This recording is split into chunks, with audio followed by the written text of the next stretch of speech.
ఇక్కడ తెలంగాణకు సంబంధించి జనరల్ గానే మాట్లాడుతున్నప్పుడు కులం ఎక్కడిది, ఈ కాలంలో కులం గురించి ఎందుకు మాట్లాడతారని చాలా మంది కామెంట్ చేస్తుంటారు. మన వినయ్, తాండూరు సంబంధించిన వినయ్ పెళ్లి చేసుకొని బరాత్ చేసుకుంటుంటే దాన్ని దాడి చేయడాన్ని ఎట్లా చూడాలి, అసలు ఎట్లా జరిగిందంటే ఇన్సిడెంట్? ఈ రోజుల్లో కులం ఎక్కడిది, ఇంకా కుల వివక్ష కొనసాగుతుందా, ఇంకా కులపరమైన దాడులు జరుగుతున్నాయా అని చెప్పేసి చాలా మంది సందిగ్ధంలో ఉంటున్నారు. అలాంటి వాళ్ళకి హైదరాబాదు చుట్టూ జరుగుతున్న పరిణామాలే కనువిప్పు చేస్తాయి. హైదరాబాదు తాండూరుకి మధ్యలో కరెక్ట్గా 100 కిలోమీటర్ల దూరం. తాండూరు పట్టణానికి సరిగ్గా 6 కిలోమీటర్ల దూరంలో బెల్కటూరు అనే ఒక గ్రామం ఉంది. బెల్కటూరు MBA చదువుకున్నటువంటి ఒక ఉన్నత విద్యావంతుడు, దళిత యువకుడు. ఆయన గుడిలో పెళ్లి చేసుకుందామని పోతే ఆ గుడి పూజారి ఆబ్జెక్షన్ చెప్పాడు. ఆ తర్వాత పక్క ఊరు గుడిలో పెళ్లి చేసుకొని వచ్చాడు. పెళ్లి చేసుకుని తను పుట్టిన ఊరిలో బరాత్ చేసుకుందామని చెప్పేసి బరాత్ ప్రారంభించాడు. చాలా మంది ఆయన ఫ్రెండ్స్, స్నేహితులు, చాలా మంది మిత్రులు, బంధువులు వస్తారు కదా సహజంగానే. బరాత్లో వీళ్ళందరూ పాల్గొంటున్నారు. ఒక సౌండ్ సిస్టమ్ కూడా ఇవన్నీ ఉంటా ఉంటే ఊరి మధ్యలోకి వెళ్ళి పోయేటువంటి టైంలో ఒక 4 యువకులు, ఆ గ్రామంలో ఉన్నటువంటి పెత్తందారుల కుటుంబాలకు సంబంధించిన యువకులు వచ్చి, నువ్వు అదనా మాదిగోడివి, నువ్వు పెళ్లి చేసుకోవటమే వేరైతే ఊరిలో డైరెక్ట్ ఇదే పదాలు, ఈ నడి ఊర్లో సౌండ్ ఇంతగానం పెంచుకుంటూ తిరుగుతావా అనేటువంటి పద్ధతులలో ఆ సౌండ్ సిస్టమ్ దగ్గర ఉన్నటువంటి ఒక పిల్లవాడిని మీద దౌర్జన్యం చేయడానికి ప్రయత్నించారు. మన ఊరోళ్ళే కదా, పరిచయస్తులే కదా అని చెప్పి వినయ్ కుమార్ అబ్బాయి వివాహం బరాత్తులో వేదిక మీద ఉన్నటువంటి ఒక వెహికల్లో ఉన్నటువంటి వ్యక్తి పోయి, అన్నా నా పెళ్లి ఊరేగింపు మీరేమో అడ్డుకోకండి అని చెప్పేసి అంటే ఆయన్ని కూడా కులం పేరుతో దూషించడం. పెళ్లి చేసుకున్న సంతోషంలో ఆ యువకుడు ఉంటే కులం పేరుతో దూషించడమే కాకుండా దౌర్జన్యం చేసి సౌండ్ బాక్సులన్నింటినీ కూడా బంద్ చేయించి ఇష్టం వచ్చినటువంటి పరుష పాదజాలంతో తిట్టడమే కాదు, కాలర్ బట్టి నెట్టేశారు. ఈ విషయం మే 18వ తేదీన జరిగింది. ఆయన 15 రోజులు దాటిపోయింది, ఎక్కువైంది 20 రోజులకు పైచి ఒక 4 యువకులని పోలీసులు FIR చేశారు. కానీ ఇప్పటి వరకు అరెస్ట్ చేయలేదు.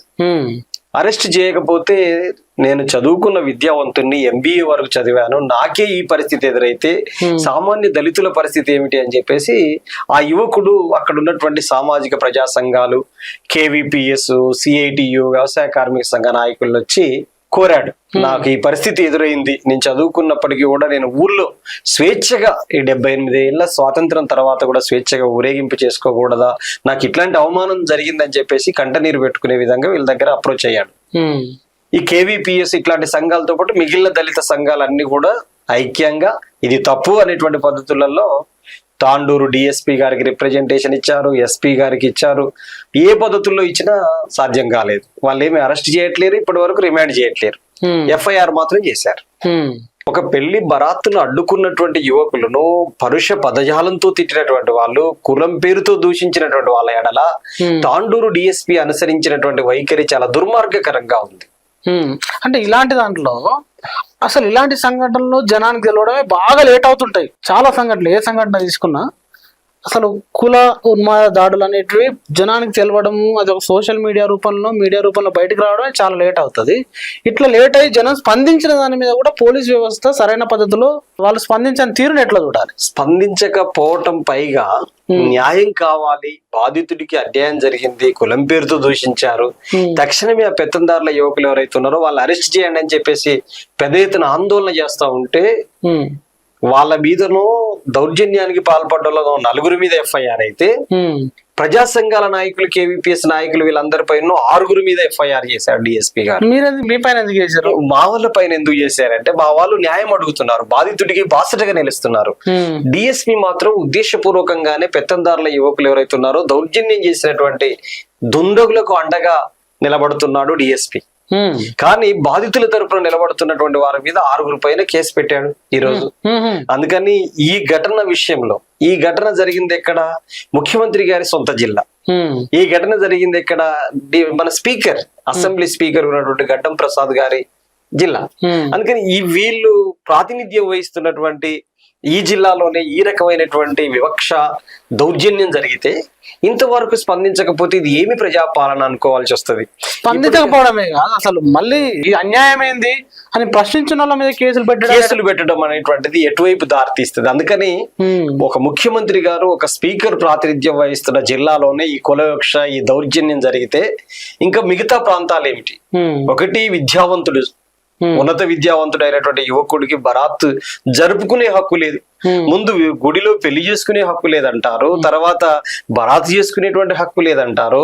ముఖ్యమంత్రి నా బిడ్డలు, ఇది నా పాలమూరు ప్రాంతము, ఇది నా చేవెళ్ల ప్రాంతము, ఇట్లాంటి మాట్లాడుతుంటాడు ముఖ్యమంత్రి గారు. మరి నీ ప్రాంతంలోనే ఇది జరిగితే నువ్వెందుకు స్పందించట్లేదు? ఇదే ముఖ్యమంత్రి గారు తన ప్రాంతం వికారాబాద్ దగ్గర చిలుకూరి బాలాజీ టెంపుల్లో ఒకసారి వీర రాఘవరెడ్డి అనేటువంటి వ్యక్తి బాలాజీ టెంపుల్ అర్చకుడు ఉన్నటువంటి ఆయన మీద రంగరాజన్ మీద దాడి చేసినప్పుడు మేమంతా ఖండించాం. ముఖ్యమంత్రి గారు వాళ్ళ ఎమ్మెల్యేని పంపించి మరి ఫోన్ లో మాట్లాడి మీకు ప్రభుత్వం అండగా ఉంటదని చెప్పేసి భరోసానిచ్చాడు. చాలా సంతోషపడ్డాం మేము. ఎవరి మీద దౌర్జన్యం జరిగినా ముఖ్యమంత్రి గారు ఇట్లాంటి అండగా నిలబడతాడు అనేటువంటి ఒక ధైర్యాన్ని ఇచ్చినట్టు అనిపించింది. కానీ ఈ రోజు దళిత యువకుడికి అవమానం జరిగితే ఆ రకమైనటువంటి పాత్ర నువ్వు నిర్వహించావా, ఫోన్ లో మాట్లాడవా, మీ ఎమ్మెల్యేని పంపించవా అనేది పక్కన పెడదాం. కనీసం జిల్లా ఎస్పీకి కలెక్టర్ కి ఆదేశాలు ఇవ్వాలి కదా ముఖ్యమంత్రి గారు. నీ సొంత జిల్లాలో ఇది జరిగితే దళిత యువకుడికి అయితే ఒక నీతి, పూజారికి అయితే మరొక నీతి అంటే ఎలా చూస్తారు? అందుకని ముఖ్యమంత్రి గారు పాటిస్తున్నటువంటి వివక్షగా దీన్ని చూడాలి. తక్షణమే డిఎస్పీని సస్పెండ్ చేయాలి.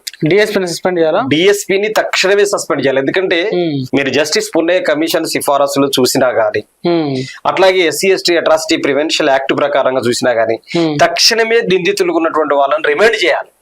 ఈ చట్టం డిఎస్పీ చదువుకున్నట్టుగా లేదు. ఎందుకంటే అడ్డుకున్నది ఓపెన్, ఊరు గ్రామ ప్రజలందరి సమక్షంలో అడ్డుకున్నారు. వచ్చి బరాత్ను అడ్డుకోవటం, ఆపేయటం, లైట్లు ఆర్పేయటం, ఆ సౌండ్ సిస్టమ్ వ్యక్తి మీద దౌర్జన్యానికి పాల్పడటం అనేటువంటిది అట్రాసిటీ కిందికి వస్తుంది. మరి దాన్ని డిఎస్పీ గారు ఎందుకు ఉపేక్షిస్తున్నారు, ఎందుకు నిర్లక్ష్యం ప్రదర్శిస్తున్నారు? అట్రాసిటీ పెట్టలేదా? ఇంకా అట్రాసిటీ ఎఫ్ఐఆర్ లో ఉంది కానీ అరెస్ట్ చేయట్లేదు.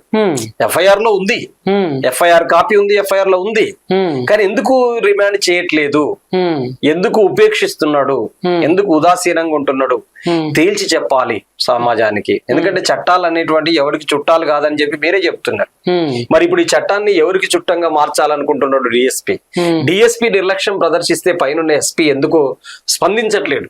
ఈ రోజు మొత్తం ప్రజా సంఘాల నాయకులందరూ ఎస్పీ కూడా రిప్రజెంటేషన్ ఇచ్చారు పోయి.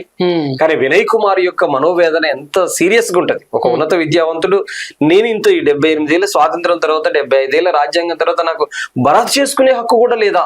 నేను ఈ దేశంలో పుట్టలేదా? ఈ దేశ పౌరుణ్ణి కాదా? ఈ ఊరు మనిషిని కాదా అనేది నేను అనేటువంటి ఆవేదన ఉంటది కదా. ఈ ఆవేదనకి ఎవడు ఆన్సర్ చేయాలి? ముఖ్యమంత్రి గారు ఆన్సర్ చేస్తారా? గవర్నర్ స్పీకర్ ఆన్సర్ చేస్తాడా? ఎస్పీ కలెక్టర్ వీళ్ళు ఆన్సర్ చేస్తారా? చేయమనండి. కానీ ఒక ఉన్నత విద్యావంతుని ఈ రకమైనటువంటి అవమానించడం అనేటువంటి దుర్మార్గమైన చర్య, సభ్య సమాజం మొత్తం తలదించుకునేటువంటి చర్యకు ఈ రోజు డిఎస్పీ ఒడిగట్టాడు.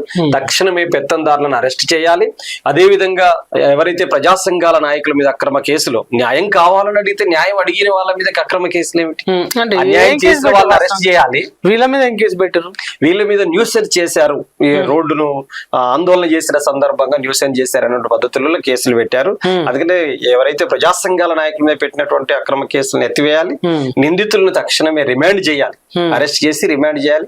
డిఎస్పీ ఇట్లాంటి అట్రాసిటీ కేసుల పట్ల ఉదాసీనత, నిర్లక్ష్యాన్ని ప్రదర్శిస్తున్నందుకు గాను తక్షణమే రాష్ట్ర పోలీసు ఉన్నతాధికారులను ముఖ్యమంత్రి స్పీకర్ ఆదేశించాలి. డిఎస్పీని ఒక చోట సస్పెండ్ చేస్తే అనేక చోట్ల ఈ దళితుల మీద జరుగుతున్నటువంటి దాడులు ఏవైతున్నాయో అవి ఆగిపోవడానికి అవకాశం ఉంటది.